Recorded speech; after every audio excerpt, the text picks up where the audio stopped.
everyone, Julie Basala here, the new mum's nutritionist. Tonight is a bit of a pear-shaped night here, so I'm going to be doing quick fire nachos. Literally did it in like a maximum of 10 minutes. So pan's already hot and going. I'm just going to pour some olive oil in, let that heat up. Now what I have done, I have actually chopped some onions. In the past when I've made this and if things have been really tight for timing, I just haven't even bothered, okay? But I had a little bit of time tonight, so I just finely diced those onions, or my definition of finely diced. Just going to swirl that around. Going to put a chunk of the pre-crushed garlic in. Now this is also where you could potentially add any spices that you like. Masala, Moroccan seasoning, something like that. Just going to swirl that around really fast. All you're trying to do is just soften the onion a little bit so it's not so harsh and fine, harsh and coarse inside the nachos.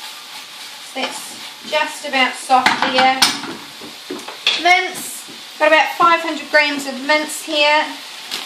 All that I'm going to be doing inside the pan is just giving it a nice little bit of brown. Just give that one more quick swirl. So the pan is on really nice and hot. One of the great things I love about mince is it's one of the most cost-effective meats to buy. I actually don't think you need to worry too much about whether you buy prime or just the normal mince. It is up to you. Prime, obviously, you're going to get just a little bit better. And I did actually remember to take the mince out of the freezer this morning. But generally, it's better. So I'm just squishing this down. Adding some. Now, some people break it up with their hands. I personally don't like getting in there with my hands, so that's exactly why I'm doing it this way. But you can. Okay.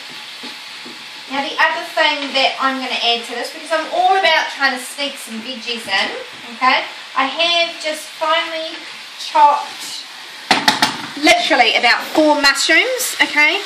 It actually looks quite a lot. It's just going to just bump up that veggie intake in here. You can of course put grated carrot or finely chopped leek, whatever your kids you actually think will eat or you can hide in here.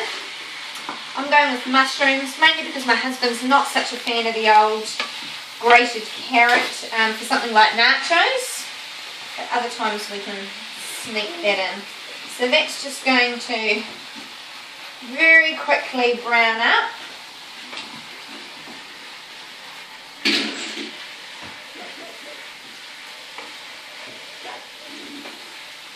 Now the other thing that I've done is I've actually just pulled out the cans. Of course at this point if you haven't pulled out the cans, you, this is what you do. So I've got diced tomatoes. This is what's going to form the sauce. Diced tomatoes and some lovely red kidney beans just to bump that protein and flavour up a little bit. Now these red kidney beans, you'll see, actually only have 2 grams of sugar per 100. So they're a pretty good canned option to include. And then the only other thing I've got is some pasta sauce. Now you're probably wondering why the pasta sauce is always in a plastic container like this. I don't use a lot of pasta sauce in the cooking. I just use as minimal amount of sauce just to bump the flavour up. And I keep it frozen so that when I open a tin of pasta sauce and I only use like 1 to 2 teaspoons, it's not all wasted. So that's just about brown enough there. As you can see, I've got a little helper in the kitchen. Very normal, of course, at this time of night. So I'm not sure if you can see there, the onion has got really nice and soft and the mince is just about brown.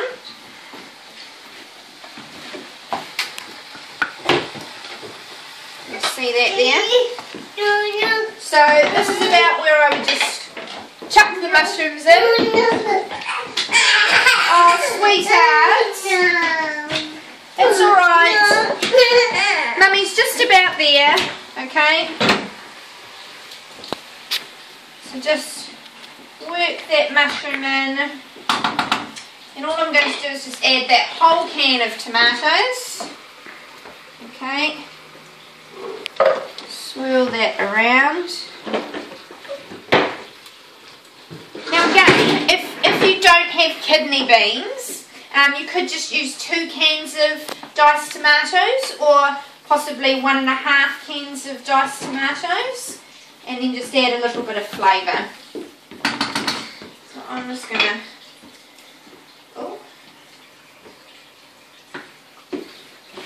pour in those kidney beans.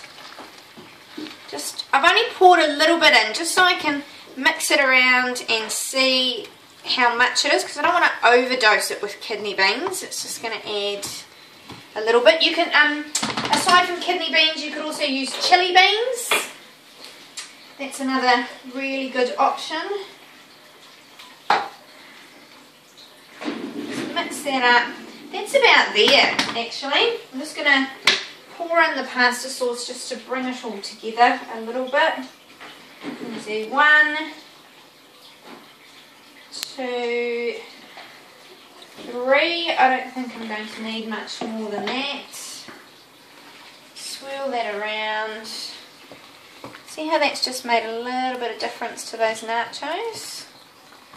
Okay, I'm just going to let that simmer away nicely. Now I know that mushroom looks a bit chunky, but trust me, the mushroom will go really soft and your kids won't even notice it at all. So I'm just going to turn that down, let it simmer away, and then the last thing that I want to show you.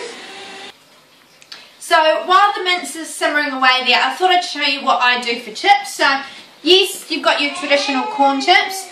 I actually think, just please sorry for my son, you can hear him going in the background. It's very normal at this time of night. So, you know, yep, in moderation, and in a perfect world I'd probably say don't use corn chips, but they're very traditional with nachos.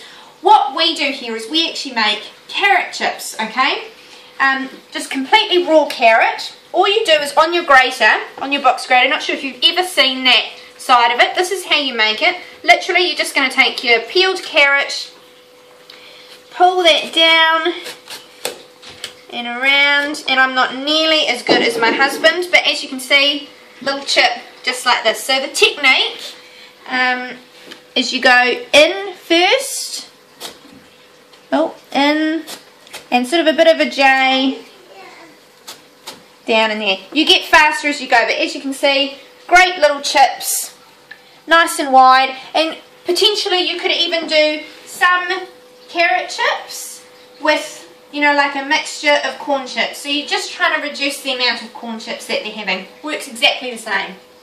Alright, this is simmering away. To be honest, I could pretty much serve that as it is.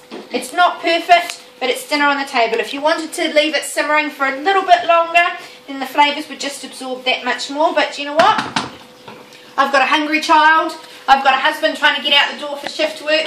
Very normal. So, we'll see you next time.